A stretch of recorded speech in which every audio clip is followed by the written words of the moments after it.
Désignée en 1995 pour abriter les Jeux d'hiver de 2002, la capitale de l'Utah n'a pas célébré longtemps la bonne nouvelle à cause de révélations de corruption impliquant certains membres du comité olympique local accusés d'avoir dépensé plus de 1 million de dollars en cadeaux pour acheter les voies du collège olympique.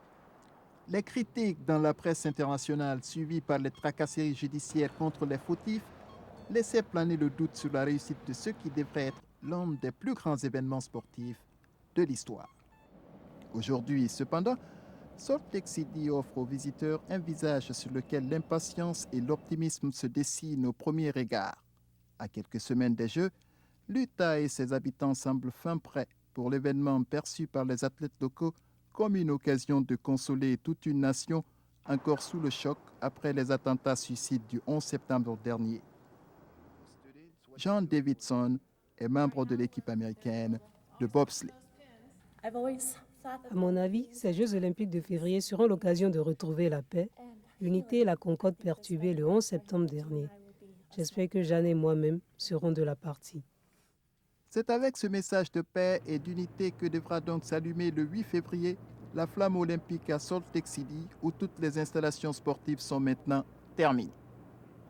Ici, c'est le stade olympique Rice-Eccles qui vient d'être agrandi de plus. Donc, il sera le théâtre de la cérémonie d'ouverture le 8 février et de la cérémonie de clôture prévue pour le 24 février en 2002. Le stade Rice-Eccles est un haut lieu du sport américain.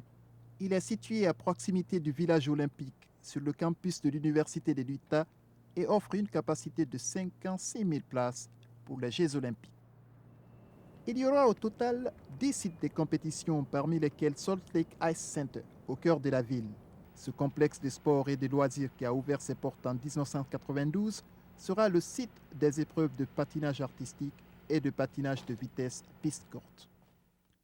À 1 heure de voiture de là se trouve Sorge Hollow, dans le Wasatch Mountain Park State. Sorge Hollow, que ses habitants appellent le Wild Wild West, est une quarantaine de kilomètres de piste avec de la neige artificielle, sur une épaisseur d'au moins 50 cm. C'est là qu'auront lieu les épreuves du biathlon, de ski de fond et de combiné nordique. Le parc olympique de l'Utah est le fief depuis 1972 de l'équipe américaine de bobsleigh. Située au cœur des 157 hectares du parc olympique, cette piste de 1335 mètres propose 5 zones de départ et fait partie de la petite douzaine de pistes réfrigérées certifiées au monde. Il comprend les infrastructures de départ et d'arrivée pour le bobsleigh, la luge, le skeleton et le saut à ski. Le coût de réalisation de ce parc olympique se chiffre à plus de 40 millions de dollars. Les épreuves de slalom géant et de surf de neige se dérouleront dans la station de Park City, construite l'année dernière. La descente, le combiné et les compétitions de super-jeux auront lieu dans le domaine skiable de Snow Bassin. Avec 18 000 spectateurs pour les Jeux, la station de Deer Valley sera le théâtre des compétitions de slalom et de ski acrobatique. Achevée en 1999, la patinoire des Pix à Provo accueillera le hockey sur glace. Le coût de réalisation de toutes ces installations sportives se chiffre à plusieurs centaines de millions de dollars et elles se trouvent pour la plupart à 1 heure de route du centre-ville. L'Université de l'Utah sera le village olympique. En fait, c'est ici que seront logés les quelques 3 500 athlètes participant aux Jeux olympiques d'hiver. Les logements du stade olympique représentent un ensemble d'environ 20 résidences d'un et 2 étages, appartements et studios modernes. La zone internationale du village olympique, située dans le cercle des officiers du Fort Douglas, hébergera les services du village, les zones de loisirs et de commerce. La rénovation de ce cercle historique a été menée par l'Université de l'Utah pour une bagatelle de 3 millions de dollars. Pour des mesures de sécurité, le village olympique sera entouré de fils barbelés et l'accès y sera sévèrement réglementé durant les compétitions. Les autorités de Salt Lake City s'attendent à un peu plus de 1 million de visiteurs pendant les Jeux olympiques et au vu de l'importance de l'événement, 1,8 million de billets ont été placés en vente et, selon les organisateurs, il n'en resterait plus que 200 000. Pour assurer la réussite des compétitions, le Comité olympique de Salt Lake City a établi un budget de 1,3 milliard de dollars. Les travaux d'aménagement des réseaux routiers et de communication ont été bouclés à l'heure. Plusieurs nouveaux hôtels ont été construits. Des merveilleux restaurants et des centres commerciaux ont vu le jour. Pour assurer le succès de l'événement, 26 000 volontaires bénévoles pour les Jeux olympiques et 6 000 autres pour les Jeux paralympiques travailleront pour la durée des épreuves. Et un système de transport plus efficient est programmé, selon Vania Grandi, membre du comité olympique local.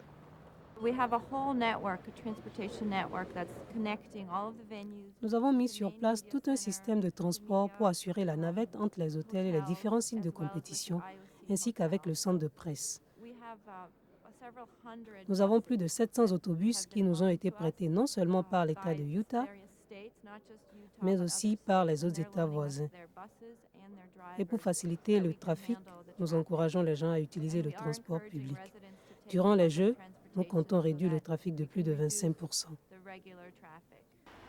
À la lumière des attaques terroristes qui ont frappé le World Trade Center à New York et le Pentagone à Washington en septembre dernier, les Jeux olympiques d'hiver de 2002 à Salt Lake City se veulent les plus sûrs de l'histoire. Mitt Romney, président du comité d'organisation. Nous sommes totalement confiants dans les dispositions prises par les autorités locales et fédérales concernant la sécurité. À la suite des événements du 11 septembre dernier, nous les avons renforcés. Nos dépenses pour la sécurité vont augmenter. En tout cas, nous fournirons tous les moyens nécessaires pour assurer la sécurité du public. Le budget sécurité est de 200 millions de dollars et des fonds supplémentaires ont été demandés pour plus de personnel au point de contrôle et pour améliorer la formation des agents sur les équipements les plus sophistiqués. En raison de sa situation géographique intéressante, Salt Lake City est souvent considéré comme le carrefour de l'ouest des États-Unis et son aéroport, l'un des plus appréciés du pays, totalise un trafic de plus de 21 millions de voyageurs par an. Le tourisme, le commerce, l'industrie légère et l'administration constituent les principales activités de la population ici. La ville a été choisie surtout à cause de l'abondance de la neige dans cette partie du pays, qui compte beaucoup de stations de sport d'hiver. L'Utah, qui s'étend sur une superficie de plus de 224 000 km², fut l'un des derniers États dans la conquête de l'Ouest à obtenir l'incorporation dans l'Union en 1896. Les femmes de la localité furent les premières à obtenir le droit de vote aux États-Unis d'Amérique. Les 2 millions d'habitants de l'Utah sont essentiellement d'origine européenne. Les groupes minoritaires, y compris les Noirs, les Indiens et les Hispaniques, représentent seulement 11% de la population. Résidence du basketteur Karl Malone et du cinéaste Robert Redford, auteur du film Spy Game, l'Utah est aussi réputé pour plusieurs inventions et autres. Les feux de signalisation et la télévision ont été inventés ici. C'est de l'Utah qu'a décollé le B-29, l'avion qui a transporté la bombe atomique lâchée sur Hiroshima et Nagasaki, qui entraîna la reddition du Japon et mit fin à la Deuxième Guerre mondiale en 1945. Enfin, on retiendra aussi que les premières greffes de reins et de cœur ont été réalisées à l'Université de l'Utah à Salt Lake City. Autre détail culinaire, celui-là, l'Utah se réclame d'une spécialité, la fry sauce, très prisée comme condiment, avec les frites. Entouré par des montagnes de plus de 3500 mètres d'altitude, Salt Lake City, en français ville du lac Salé, est le reflet d'une combinaison d'histoire, de culture et de loisirs. Créée en 1847 par les pionniers qui fuyaient la persécution religieuse à l'est des États-Unis, la ville est aujourd'hui le quartier général de l'église de Jésus-Christ des Saints des Derniers Jours, encore connue sous le nom de Mormon.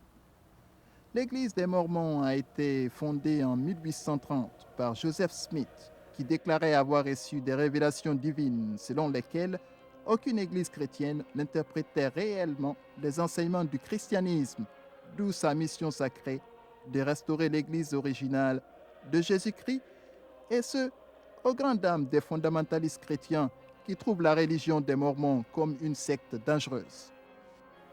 Le Temple Square de Salt Lake City, une attraction touristique de grande envergure, abrite le premier temple mondial des Mormons, construit entre 1853 et 1893. Le Temple Square comprend en outre un tabernacle, un auditorium, le plus grand du monde avec une capacité d'accueil de 22 000 places, un musée d'histoire et des arts, et à côté, une bibliothèque généalogique de plus de 1 milliard de noms. L'Église de Jésus-Christ des Saints des derniers jours est aussi l'une des organisations religieuses les plus dynamiques de nos jours. Elle compte environ 11 millions de membres à travers le monde et sa fortune est estimée à plus de 25 milliards de dollars.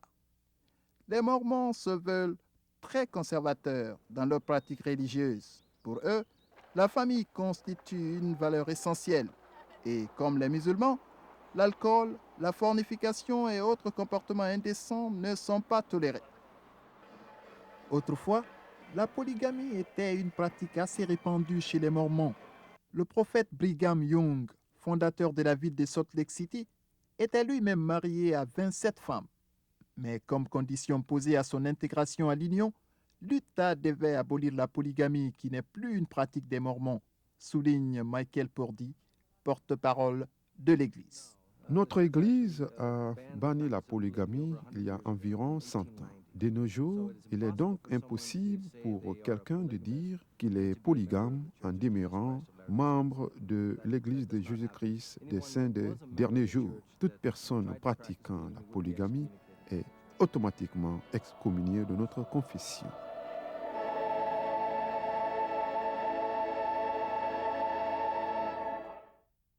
L'idéal du mouvement olympique tel que conçu il y a plus d'un siècle par Pierre de Coubertin consiste à pousser les peuples à fraterniser. Et l'important, ce n'est sans doute pas de gagner, mais de participer. Les organisateurs de Salt Lake City en sont conscients, quoique les Jeux d'hiver de 2002 devront aussi s'accompagner d'avantages économiques, à cause notamment du développement dans le secteur du tourisme. Ewing Joshua, porte-parole du maire de la ville. Bien sûr, nous pouvons compter sur un développement dans le domaine du tourisme et des affaires. Si après les Jeux, les nombreux visiteurs se rendront compte que Salt Lake City est un endroit où il fait bon vivre, un endroit où on peut faire du ski, aller à l'opéra et aux matchs de basketball. C'est cela notre espoir. Évidemment, il y a aussi autre chose qui viennent avec les Jeux olympiques, de nouvelles installations sportives, une nouvelle autoroute, etc. Toutes ces nouvelles choses apporteront des avantages à notre communauté. Les autorités de l'Utah et de Salt Lake City devraient aussi percevoir des rentrées fiscales de 236 millions de dollars grâce aux taxes et impôts sur les ventes et autres sources de revenus. Et une fois défrayées les charges liées à la sécurité publique et autres services, on s'attend à un surplus supérieur à 140 millions de dollars qui pourra être investi dans les écoles, les routes, les parcs et divers services sociaux. Pour Margaret Smoot, ancienne journaliste, les Jeux olympiques d'hiver de Salt Lake City seront aussi un forum de donner et de recevoir entre les habitants de l'Utah et le reste du monde. I think one of the exciting things about having the games come to Salt Lake City is we have the unique Pour moi, opportunity to stand l'une des side by choses les side plus with the rest of the importantes, world. And I think we're c'est que going nous to aurons la learn chance de as côtoyer les well gens as venus de others tous les that the coins du world monde. does not revolve around one place. We all can gain Je pense que nous enormous allons amount apprendre, of understanding by having the Olympics come. We'll have people ainsi from que different les autres, cultures, different countries, different colors. que notre monde, c'est And I think we l'interaction can gain permanente. as much as give back to the world. C'était Atseni Ben Bangoura à Salt Lake City.